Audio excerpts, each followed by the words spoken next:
Hey team, how you going? It's Kaz here from the trenches of Casmore, a gay haunt in Western Sydney. Doors are locked. Attack dog sleeping just behind me. I should be okay. Another car's just pulled over just beside me.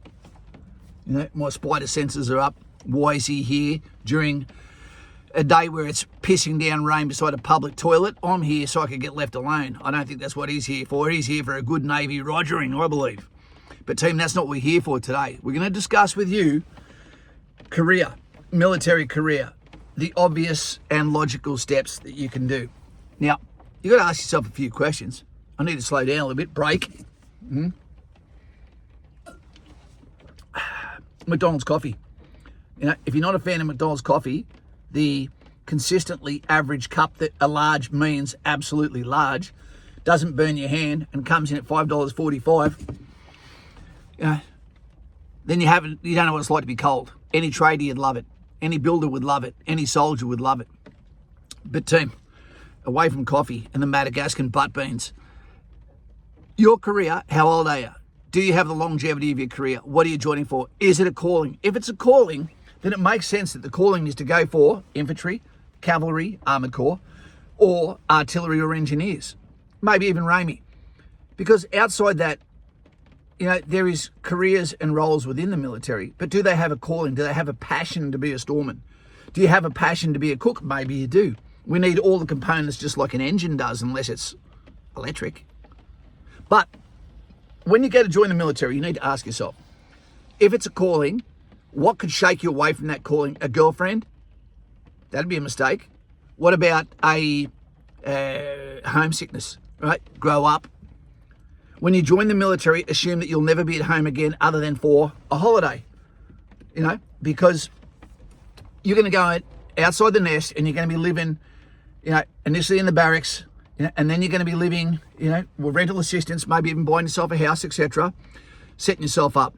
This might be the last time you're ever at home other than a holiday.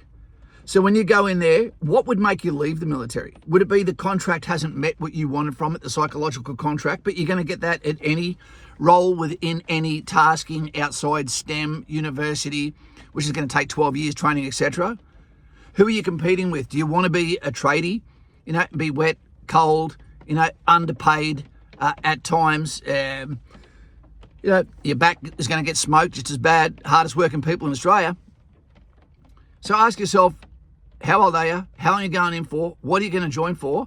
And if you're going to go in, you know, go into a combat corps because it's the best way to start. You know, there's the triangle, right? There's a triangle. At the top, you've got infantry, 343, skippy batch, duty first. You've got armoured corps, right? You've got engineers, right? You've got probably RAMI. You know, we need cooks, but they're going to be way behind us. You're not going to see them ever. And who else do we see? And artillery as well, with all of the modern configurations they're getting. At the moment, we're going through an evolution where money's being held off us. That's the strategic requirements for the Navy to be built up as a threat to the Chinese for our waterways. But when you go to join the military, you're going to be in there for a long time.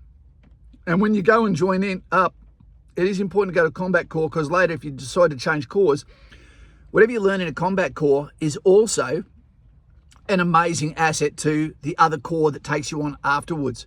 Right? Especially if it's a logical choice where you've got promotions, where you've got range qualifications so you can actually conduct range OIC, you know, the officer in charge of their practices and take them into an evolution of shooting that they can get outside the WETC electronic shooting range.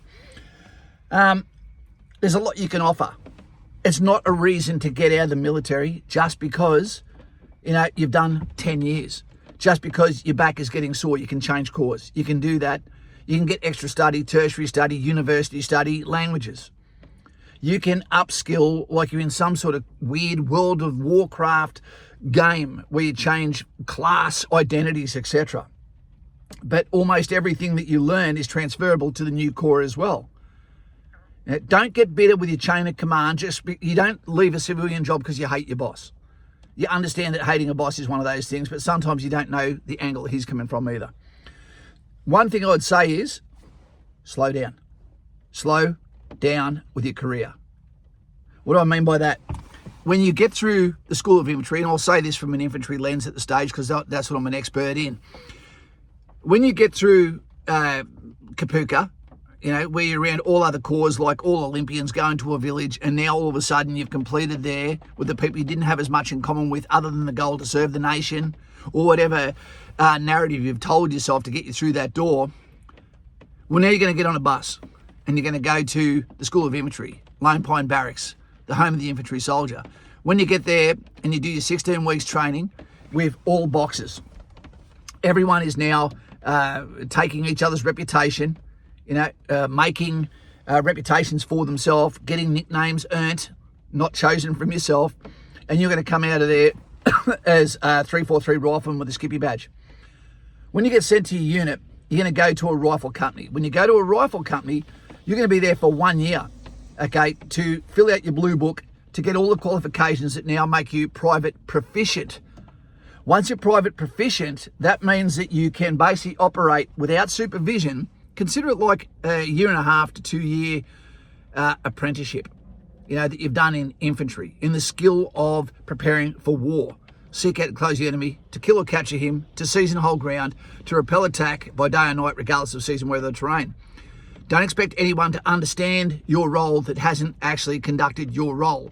Anyone that gives you any advice, whether Army, Air Force, Navy, psychologist, officer, that hasn't done infantry doesn't know what you're talking about. Believe me, you're a beast set apart by yourself. I've listened to Cav a little bit too, and artillery. I hate to say it, but I'd say artillery too. The archers, Agincourt, cut their fingers off. But I love history. But what I'd say to you is, once you've got that, don't be in a rush just to get to support company as quickly as possible. Ferment in your position within a rifle company, within a platoon, within a section, because that's where the mateship, the lessons are learnt. All the skill sets ferment. You get time to get into a pattern year after year of doing your individual training, then doing your group training, formation changing as you go up from section to platoon, then to rifle company, then to battalion, to brigade, army, etc. Things like talisman, sabre, and all that sort of stuff. You're going to get maximum immersion on things like airframes, of mechanised, of motorised. You're going to have introductions to support company after you're a good head, where you're thinking, do I go for special forces, do I go for promotion, or do I go for support company? Let's just say you go for support company, ISR, information, surveillance and reconnaissance, and in there you've got snipers as well, right? So you've got those guys, right? Then you've got your communication signals, C3, command communications, control communications, very, very crucial, right? You've also got DFSW, direct fire support weapons, etc., how to take out opposition weapon systems or armour, tanks, any tank killing teams, etc. So you've got all these skill trees that you can go down, but you've had time where you've fermented in the battalion that you sort of know what you're talking about now. And then you realise, holy shit, I wanted to be a sniper until I realised, man, I can't keep my mouth shut that long. It's not all as cracked up to be, etc. Or it might be DFSW. Those weapons are too goddamn heavy for me, and the ammunition weighs more in the dismounted role. My back feels like an Egyptian slave already. So I'm not going to do that. But anyway, once you have done that, you're going to start to get asked, do you want a course, if you continue on support company, etc. as well, for a junior leadership course, which gets you your first stripe. You get that for free in Air Force. You've got to earn it in the Army.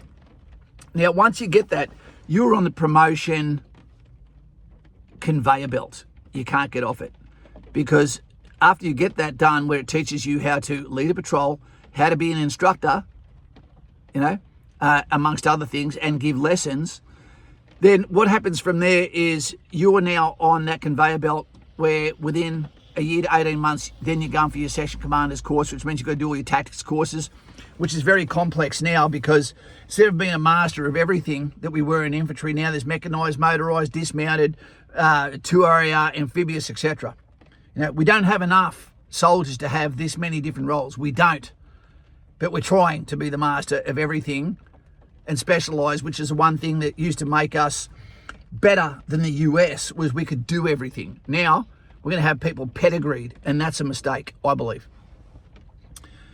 Having said that, once you've got that section commander's role, right, that is, I reckon, pretty much the best job in the army, right, is either the private soldier, the section commander, or the platoon sergeant, because that's influence over 3 section commanders and a platoon commander, which means you can guide a franchise. You're actually the coach of a team, and the lieutenant is the captain, there for leadership, on-field tactics, decisive decisions, whatever. I know, so hats off to them. We'll keep this nice and short, but what I would say is there is no benefit for getting promoted fast to getting to section commander as quick as possible. It means you probably jump stages, and one day you're going to have to address problems which are about reputational. Have you done your time? Okay, do people look up to you? Do you have the pedigree within your battalion? Try to stay in the same battalion all your career if you can. I recommend it. I stayed with the 2nd Battalion Royal Australian Regiment. Love it to death. But those guys, legends, second to none. Call out to you, legends. I love 1RR2. I just couldn't say it to their face. Three of our old faithful, crazy Mexicans. Once you get your promotion, you owe it to the army. You owe it to infantry to go as an instructor to the School of Infantry. But you don't want to go there before you know what you're doing, before you've had time in the pot, before you've got pedigree in what you're talking about, because now you're going to be around 1RR, you're going to be around 2RR, you're going to be around 3, you're going to be around 5, 7, you're going to be around 6, you're going to be around 8, 9, and you're going to be around Special Forces as well as Coalition Forces. So it's important you go there and you're compacted and you know what you're talking about and you're ready to mingle with subject matter experts. And then you'll come out of there as a platoon sergeant, and we'll get to that in another chapter. So what I'd say is take your time, go in, understand how long do you want to serve for, what corps do you want to go into, actually plan out your entire career, understand that the money that comes with the promotion will not be enough to change your life, but the paperwork that comes with it and that burden may be enough to make you consider getting out. So take it easy, be a soldier. You're joined for the activities, for the immersion, for the travel, for the experiences, for the mateship. So don't piss all that off away and end up behind a laptop beside a platoon commander who would do anything to be back out in the grass with the lads, with the weapon systems, hands on tools, gun oil in your hands when you say to girls in a nightclub, how about you leave the boots on tonight?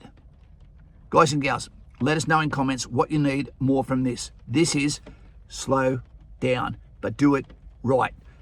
Yep, take it easy, duty first. Australian Army, I still reckon it's the best in the world. I still do. Right, that's me, out to you. I've been in your footsteps for a lot longer, and I'm telling you now, I miss it every single day. Blessings to your family. If you've got a problem, Vanilla Ice, he'll solve it. Peace to your mother.